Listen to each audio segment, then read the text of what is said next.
बिस्मिल्लाहिर्रहमानिर्रहीम। अस्सलाम वालेकुम दोस्तों, आज की इस वीडियो में आप लोगों को उम्रा अदा करने के मुतालिक जो नए रूल्स और तरीके आए हैं उसके मुतालिक मुकम्मल तफसीली तौर पे समझाया जाएगा। लेकिन दोस्तों, वीडियो शुरू करने से पहले आप लोगों से गुजारिश करूँगा कि दुआ कीजिएगा अल्लाह पाक तमाम मुसलमानों को बार बार उम्रा और हज अदा करने की तौफीक नसीब फरमाए। और इस वक्त जो वबा गर्दिश कर रही है, अल्लाह पाक तमाम मुसलमानों से इसकी हिफाजत फरमाए और इस वबा का जड़ से ख़ात्मा फरमाए। और साथ साथ में दोस्तों, इस वीडियो को लाजमी शेयर कीजिएगा ताकि किसी ना किसी दोस्त का लाजमी फ़ायदा हो जाए। और दोस्तों, इस प्यारी सी वीडियो को लाइक और चैनल को सब्सक्राइब करके अपने प्यार मोहब्बत का सबूत भी दीजिएगा। दोस्तों, इस वीडियो में जो हिदायत आप लोगों को दिए जाएंगे वो लफ्ज़ व लफ्ज़ गौर से याद कीजिएगा और अच्छी तरीके से जहन में बिठा लीजिएगा ताकि उम्रा करने के वक्त आपको किसी भी किस्म की तकलीफ़ ना हो। नंबर 1, अगर खाना काबा में उम्र की नियत से दाखिल होना चाहते हैं तो आपके पास एंड्रॉयड मोबाइल होना चाहिए, यानी बड़े स्क्रीन वाली मोबाइल आपके पास होना चाहिए और उस पर इंटरनेट की सहूलत के साथ तवक्कलना एप्लीकेशन इंस्टॉल होनी चाहिए। और अगर मस्जिद नबी सल्लल्लाहु अलैहि वसल्लम में दाखिल होना चाहते हैं तो एतमरना एप्लीकेशन इंस्टॉल होनी चाहिए। नंबर 2, इन एप्लीकेशन पर आपकी रजिस्ट्रेशन होनी चाहिए और दाखिले का मैसेज भी होना लाजमी है। नंबर 3, खाना काबा में दाखिले का टाइम टेबल मैसेज की शक्ल में जो आपके मोबाइल पर नज़र आएगा, आप उसी वक्त में ही खाना काबा में दाखिल हो सकते हैं और दाखिले के बाद से 3 घंटे का टाइम आपके पास होगा। 3 घंटे के बाद इंतज़ामिया आपको खाना काबा से निकाल देंगे। नंबर 4, 3 घंटे के अंदर अंदर आपने तवाफ़ और साई और उम्रे को मुकम्मल अदा करना है, यानी 3 घंटे का टाइम आपके पास होगा। नंबर 5, नमाज अदा करने के लिए आपको अलहदा मैसेज के ज़रिए इजाज़त लेना होगी। नंबर 6, वायरस की वैक्सीन जो सऊदी अरब गवर्नमेंट ने मुतय्यन की है उसका सर्टिफिकेट आपके पास होना लाजमी है। नंबर 7, आप सेहतमंद और तंदुरुस्त होने चाहिए, बीमार लोगों को दाखिल नहीं होने दिया जाएगा। नंबर 8, पहले उम्रे के लिए महरम का साथ होना लाजमी शर्त थी, लेकिन अब अकेली खातून भी उम्रा पर जा सकती है। मसलन पहले जब ख़वातीन आती थी तो उनके साथ कोई ना कोई मर्द महरम होता था, या शोहर या खावन। अब अकेले खातून को भी उम्रे करने की इजाज़त है।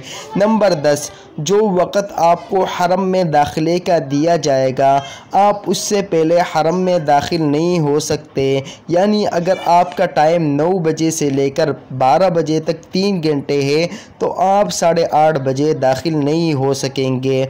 नंबर 11, एक मरतबा अगर आप मताब से यानी जिस जगह पे तवाफ़ होता है वहाँ से निकल गए तो दोबारा दाखिल नहीं होने दिया जाएगा, चाहे आपने वॉशरूम जाना हो या कोई और मजबूरी हो। नंबर 12, उम्र के लिए जाने वालों से पहले भी खाना पीना कम करने का कहा जाता था ताकि बार बार वॉशरूम न जाना पड़े, और तो अब इससे ज़्यादा पाबंदी करनी होगी।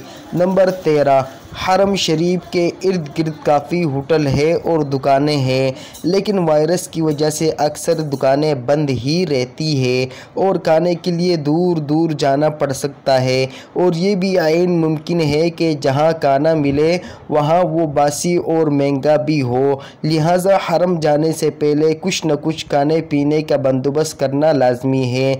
नंबर 14, पानी पीने के लिए कूलर जो हरम में जगह जगह रखे होते थे अब उठा लिए गए हैं। तवाफ़ के बाद पानी पीना हो तो इंतज़ामिया के कुछ लोग घूम रहे होते हैं जो आपको पानी दे देंगे। नंबर 15, तवाफ़ के बाद मकाम इब्राहीम पर जो नफल अदा किए जाते थे अब आपको नवाफिल अदा करने की इजाज़त नहीं होगी, लिहाजा नवाफिल अदा करने के लिए पहले सफ़ा मरवा पर पहुँच जाए और साई से पहले कोई मुनासिब जगह देखकर नफल अदा कर ले।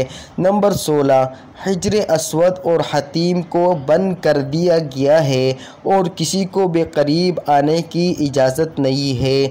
नंबर 17, हरमैन का बाहरी सहन वो जगह है जहां अब आप नमाज भी अदा कर सकते हैं और ज़्यादातर बैठ सकते हैं और वॉशरूम भी उसके करीब है। नंबर 18, وائرس کی وجہ سے دکانیں بند ہونے کی وجہ سے جو چند دکانیں کھلی ہوں گی وہاں چیزیں سستی لیکن خراب ملنے کا چانس ہے۔ کھجوریں بھی کافی سستی ہے لیکن تسلی کر کے اچھی نسل کی کھجوریں خرید لیں۔ نمبر 19، مسلح، ٹوفیاں اور تسبیح وغیرہ وہاں سے نہ خریدیں بلکہ پاکستان سے خریدیں، یہاں سے آپ کو سستی مل جائیں گی اور وہاں سے صرف کھجوریں اور آب زمزم جتنا ہو سکے اٹھا لیں کیونکہ یہ وہاں کی سوغات ہے۔ نمبر 20، اپنے گھر اور اپنے ملک سے ہی اپنے لیے کچھ نہ کچھ کھانے پینے کی اشیاء ضرور ساتھ لے کر جائیں۔ اس ویڈیو کو اپنے دوستوں کے ساتھ لازمی شیئر کیجیے گا تاکہ جو بھی دوست عمرے کے لیے جائے اس کو کسی قسم کی بھی پریشانی یا تکلیف کا سامنا نہ کرنا پڑے۔ اللہ رب العالمین ہم سب کو بار بار سہولت کے ساتھ مقبول حاضری نصیب فرمائے، آمین ثم آمین۔ جزاکم اللہ خیرا، اللہ حافظ۔